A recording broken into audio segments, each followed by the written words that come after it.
નર્મદા જિલ્લાનું નાંદોદ તાલુકામાં આવેલું નાનકડું ખોબા જેવડું ગામ માંડણ ગુજરાત અને દેશના નકશામાં પ્રખ્યાત બની ગયું છે। શા માટે જાણો છો? આ કાશ્મીરને પણ ભૂલાવી દે તેવા લખલૂંટ કુદરતી સૌંદર્ય સ્થળ માટે વરસાદી મોસમમાં લખલૂંટ કુદરતી સૌંદર્યથી ભરપૂર એવા માંડણ ગામે પ્રવાસીઓના ધાડા ઉમટી રહ્યા છે। આજે અમે આપને નર્મદા જિલ્લાના લખલૂંટ કુદરતી સૌંદર્યથી ભરપૂર એવા પ્રાકૃતિક સ્થળની મુલાકાત કરાવવા જઈ રહ્યા છીએ, જેને ગુજરાતના મિની કાશ્મીરનું બિરુદ મળ્યું છે। સ્થળનું નામ છે માંડણ। રાજપીપળાથી 20 કિલોમીટર દૂર આવેલ 4 બાજુ પર્વતમાળાઓથી અને લીલાછમ વૃક્ષો સભર કુદરતી સૌંદર્યથી છલોછલ આ પ્રાકૃતિક સ્થળ છે। અહીં માંડણ ગામમાં ચારે બાજુ કુદરતે છૂટા હાથે અફાટ કુદરતી સૌંદર્ય વેર્યું છે।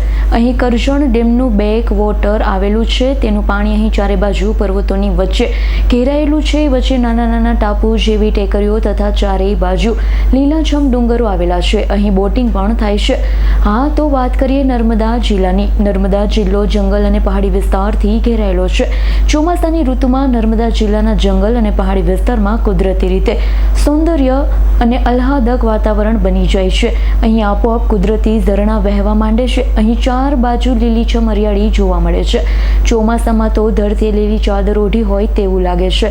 આજકાલ પ્રવાસીઓને આકર્ષવા હિલ સ્ટેશન, પ્રાકૃતિક સૌંદર્ય ધામ, પિકનિક પોઈન્ટ વગેરે સ્થળોનો વિકાસ કરવા સરકાર, ખાનગી સંસ્થાઓ લાખો કરોડોનો ખર્ચ કરી પ્રવાસીઓને આકર્ષવા માટે અવનવા પ્રોજેક્ટ બનાવે છે। જો કે એની ટિકિટ પણ મોંઘી હોય છે।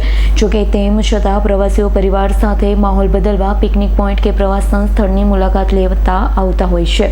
કામના બોજથી થાકેલા, માનસિક રીતે કંટાળી ગયેલા લોકો એવી જગ્યા શોધે છે જ્યાં શાંતિ હોય, પ્રફુલ્લિતતા હોય, ચારે બાજુ કુદરતી સૌંદર્ય વેરાયેલું હોય। કોઈ પ્રાકૃતિક સ્થળે જવાનું પસંદ કરે છે। આવું જ એક કુદરતી સ્થળ છે માંડણ। માંડણ ગામનો સ્થળ જુઓ તો કાશ્મીર જવાનું ભૂલી જશો। ખુદ આ સ્થળ મિની કાશ્મીરથી કમ નથી। આ એક એવું સ્થળ છે જેને કોઈ ઊભું કર્યું નથી, પણ ખુદ પ્રવાસીઓએ શોધી કાઢેલા કુદરતી પ્રવાસન સ્થળ છે। અહીં ખુદ પ્રવાસીઓ વાહનો લઈ પરિવાર સાથે આવે છે, પ્રવાસની મજા માણે છે। ગામ લોકોએ બોટિંગની વ્યવસ્થા કરી રોજગારનું સાધન પણ ઊભું કર્યું છે। પ્રવાસીઓ અહીં બોટિંગ પણ કરી રહ્યા છે। માંડણ ગામનું એકમાત્ર આ પ્રાકૃતિક સ્થળ પ્રવાસીઓના આગમનથી કુદરતી રીતે પિકનિક સ્પોટ બની ગયું છે। 1 રૂપિયાનો ખર્ચ નહીં, કોઈ ટિકિટ નહીં કે કોઈ પાર્કિંગ ચાર્જ નહીં, સૌ મફત માણવા મળતું આ કુદરતી સૌંદર્ય મઢ્યું આ સ્થળ મોટા હિલ સ્ટેશનને ભૂલાવે તેવું છે।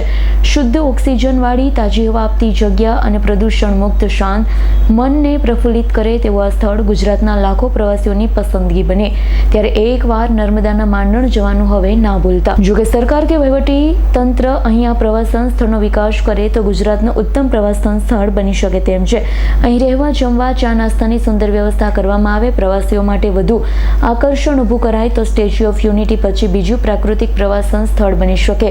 હાલ તો માંડણ ગામ ગુજરાતના લાખો પ્રવાસીઓનું આકર્ષણનું કેન્દ્ર બની ગયું છે। મને ઘણું સારું લાગ્યું। અહીંયા ઘણી પ્રાકૃતિક રીતે ફરવાનું બહુ સારું સ્થળ છે માંડણ ગામ। અમે સુરતથી આવ્યા છે અને અહીંયા બોટિંગ પણ છે ને સુંદર મજાનું વાતાવરણ છે અહીંયા અને ઘણા લોકો દૂર દૂરથી અહીંયા આવે છે અને ખૂબ સરસ છે। અહીંયા ફરવા માટે તો ઘણી બધી જગ્યા છે, પણ અહીં ઘણું બધું સરસ ડુંગર છે, સરસ નદી છે, શાંત વાતાવરણ છે, તો તમે અહીંયા ઘણો એન્જોય કરી શકો છો।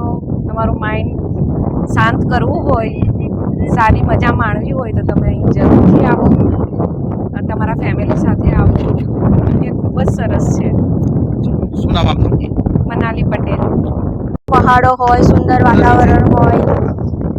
વાતાવરણ હોય, શાંતિ હોય, ઠંડક લાગે તો નર્મદા જિલ્લાનું એક જગ્યા મળી છે માંડણ ગામ। બહુ સુંદર છે, તમે જોઈ શકો છો આજુબાજુ નજારો। રિયલીમાં બહુ સારું છે। તમે બધા આવો ફैमिली साथ एंजॉय करो। पहाड़ों वाली मैगी भी है, आप खा सकते हो, आके चाय भी पी सकते हो, बहुत खूब एंजॉय भी कर सकते हो और दिल में दुख दर्द है वो भी बाहर निकाल सकते हो। फैमिली के साथ आना अच्छा है, बहुत अच्छी जगह है। શું નામ આપનું? મારું નામ ગોહેલ પાયલ છે। દીપક જગતાપનો રિપોર્ટ, S9 ન્યૂઝ, રાજપીપળા।